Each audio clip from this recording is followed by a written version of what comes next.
generalised. So when you look around the room, that's also true. Your brain is creating a similar for everything you see. That is absolutely true. There is a book that deals with it quite nicely. I think I mentioned it earlier. That is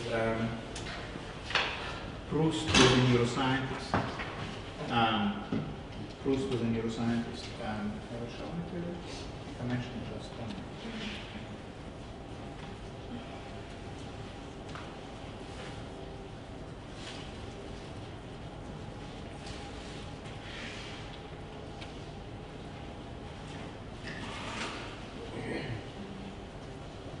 Yes, you're not error. It's a really nice book. One of the arguments he's making there about the paintings of Cézanne is that he's painting the state of what the retina sees before the mind processes it into a coherent, perspectival image with distinct shapes. So what we see before the algorithms in the brain get to work is just basically various blobs. Yeah, and that all gets somehow synthesized into a coherent, rational image. So the world out there might be more like in the painting of Cézanne than what we really see. Because Cézanne actually paints what is really there are kind of blobs. Yeah, does it make sense? Yeah, well, this is that's. Take my glasses off. Sorry. Definitely doesn't let take my glasses off. Well, exactly. Yeah. And that's But really according to this move, is what you see without the glasses is the real thing, you know. But we need to take it to greater extremes. And so, for instance, let's look at Cézanne. Which one? Which paintings? The apples. Apples on the table. Huh? Apples on the table.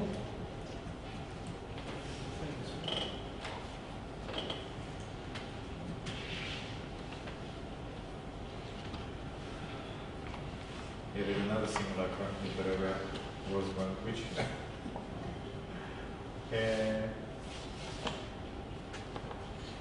Is it 6 apples or 8?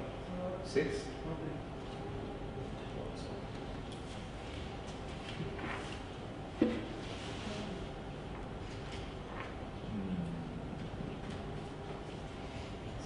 Still life with basket. Yeah, still like apples, basket of apples. Still like its skull. Apples and oranges. Getting closer. You put Cézanne. Yeah. Isn't that it? Cézanne still life with fruit. How? Cézanne still life with fruit. Okay. Maybe that is the same when the filmed the decomposition of the rabbit. There's one artist who just put the rabbit on my table and then she started filming this non-stopping film. And it was just the decomposition of this animal when they ate. So which one should we? It's something like that. I don't know if it's the same one. Because she used to make this kind of things with fruit and. So I think that's the point. That what we see before the rational processing mind kicks in is something like that. Yeah. So that is kind of what is out there. So yeah, maybe Matthew is right. But I think the point is that the virtue is not any less real than the real. The virtue is just another real, another potentiality.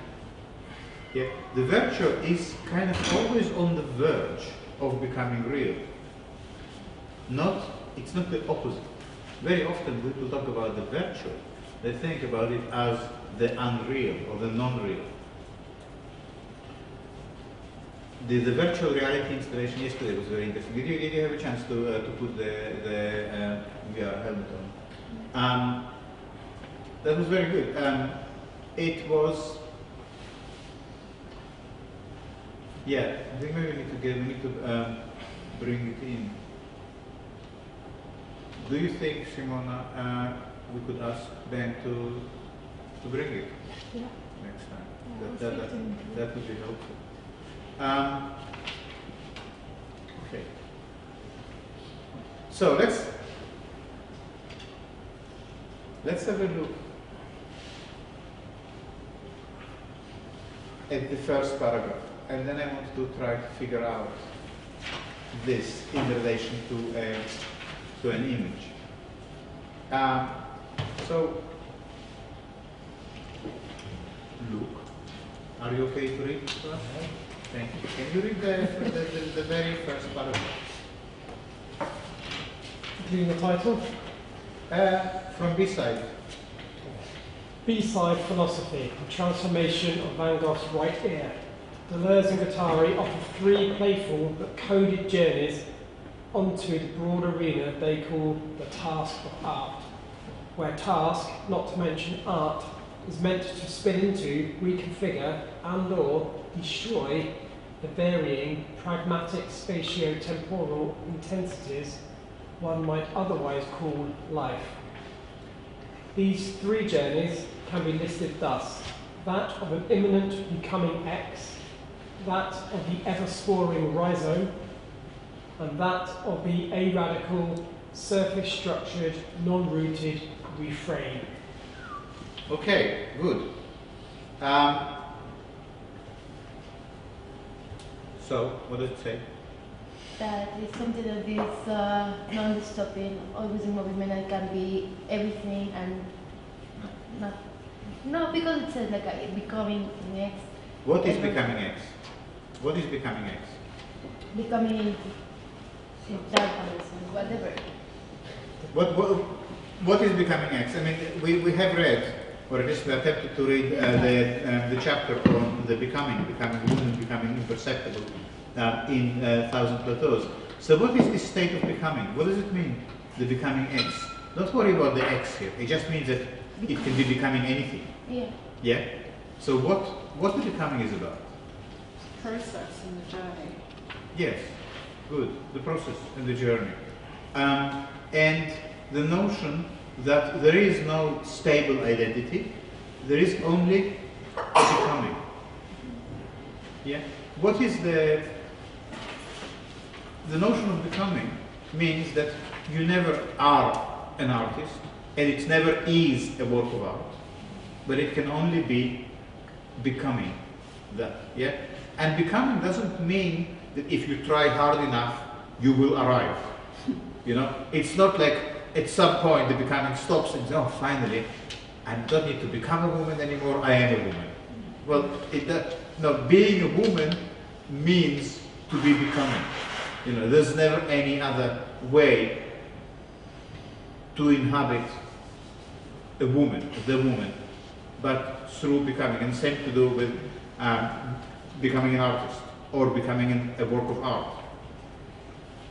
So at no point this is coming to an end. So that already suggests that the artwork cannot be approached as anything fixed. As a fixed, for instance, image. Yeah? Only as something that becomes. But what the other thing means, these 3 journeys, she says, the immanent becoming X, the ever sporing rhizome. So what that is about? What is the sporing rhizome? No rooted. Not rooted. Yeah. Yeah, and what do we mean by the rhizome? That it doesn't come from a specific, I don't know how to explain. You will say no, but I know that I understand. What is the rhizome? What is the rhizome? Where do we find it? Yes? That's very good. Yes, yes. The rhizome is a multiplicity. Where do we find the rhizome? Where do we go to find the rhizome? Where they live? 1,000 plateaus. 1,000 plateaus. That's a very good place for it. That's right. Botany, nature. Yeah, but what about closer to home? It's everywhere. It's within you. Good. Yeah, I like that. Does it make sense to you? Is it within you? And what is the refrain? What is a refrain? Anyone knows what a refrain is? A repetition, yeah, yeah. Any example of a refrain? Just so we will really be on the same page. Can anyone give me an example of a refrain? In musical scores, for Yeah. example, the two lines and two dots mean go back to the beginning and play the same thing again. Okay, so a real example of a refrain. It's like the film Roll Around, and they have dialogue to say before after the game. They say before the game. Okay, I didn't understand that. But maybe someone else. In a hymn where you keep getting kind of 2 lines repeated. Like In a game. in a hymn. In a hymn. Yeah, yeah, Or yeah. poetry where you get, the end of a verse. The So chorus. anyone remembers any example by heart? We will rock you. Very good. That you said. That's good. Yeah. So okay, so we have 3 journeys into the task of art. Yeah. So first, the art has a task. Yeah. What is the task of art according to this paragraph? 3 things. Yeah. Becoming X, the refrain, the rhythm, and the refrain. These 3 things are not separate. They are basically the same thing approached from 3 different directions. Rhythms are becoming. A rhythm is a refrain because it's the same sprout or mushroom or object, the same thing repeating itself. The repetition itself creates the rhythm. So you see, just to point out that now makes sense to you in a very different way that, let's say, if you encountered it a few months ago. Yeah? Because you are now, you have these tools in your chest.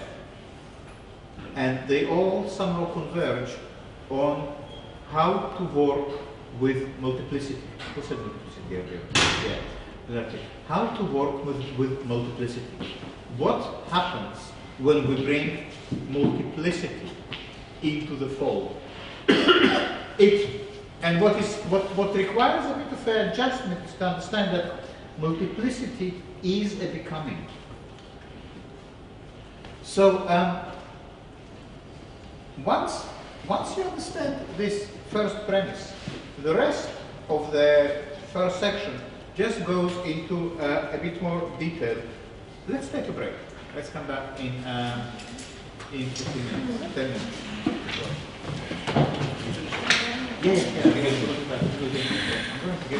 Yeah, I'm just about to start this first one. Did you read Peter Hoff? Get him. Peter Hoff. W-A-T-T-H.